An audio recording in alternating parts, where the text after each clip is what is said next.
Music bed.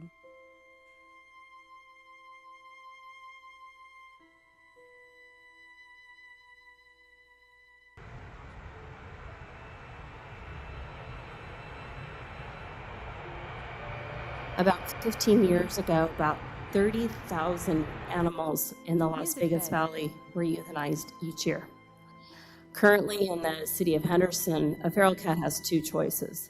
It can live on the streets and continue to produce unwanted kittens, or it can be sent to the animal shelter to be euthanized. How fair is that? All unfriendly Music bed. cats and kittens that are brought to the shelter are currently euthanized, whether they're healthy or not. I'm embarrassed and ashamed that my city is ignoring the plight of our community cats. Why keep doing what isn't working? I have personally saved over 1,000 cats and kittens from our Vegas Valley streets in the last 7 years. Most days I'm a one-woman show. And I'm exhausted. I refuse to turn a blind eye to the suffering in this town. It's awful. In the city of Henderson, Nevada, there's more than 300,000 cats and kittens that roam the streets. Advocates in February have been begging the Henderson City Council on how they have a plan to lower these numbers and stop the continued euthanization of these cats. But Henderson has a law that prevents them from taking action, and any trapped feral or stray cat is to be taken to the animal shelter, where they are put up for adoption if they are deemed friendly.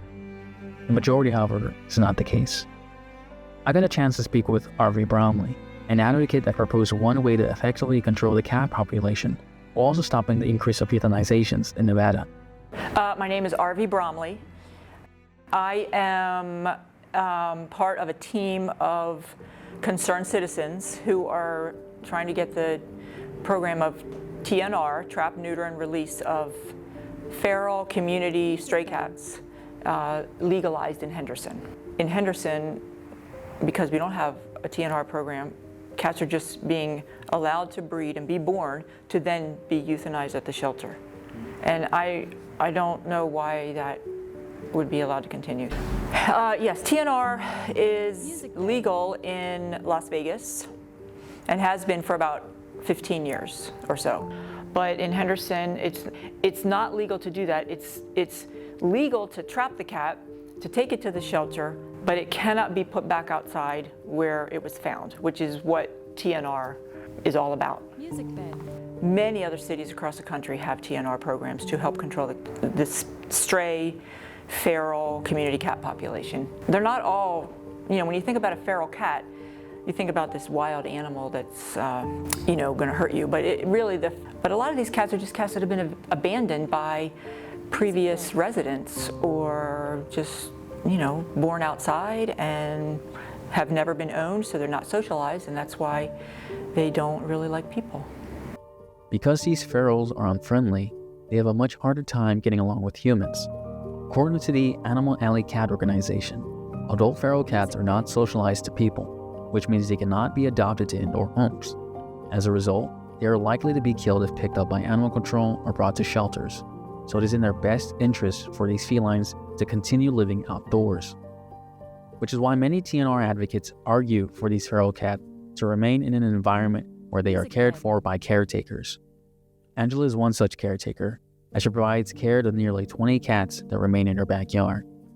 Probably about 5 years ago, 1 or 2 cats started coming into my yard, and it started with that, and now I'm up to probably 20 plus of feral cats in my yard, and I have shelter and food and water and toys, and it's a literal feral playground for cats in my backyard. But I feel blessed that they feel safe enough to be here with me and let me take care of them. And there are a few that let me approach them a little bit, and others that don't quite so much. But it all started with one, and thankfully that most of them have been fixed, because one turns into a lot really quickly if you don't get them fixed.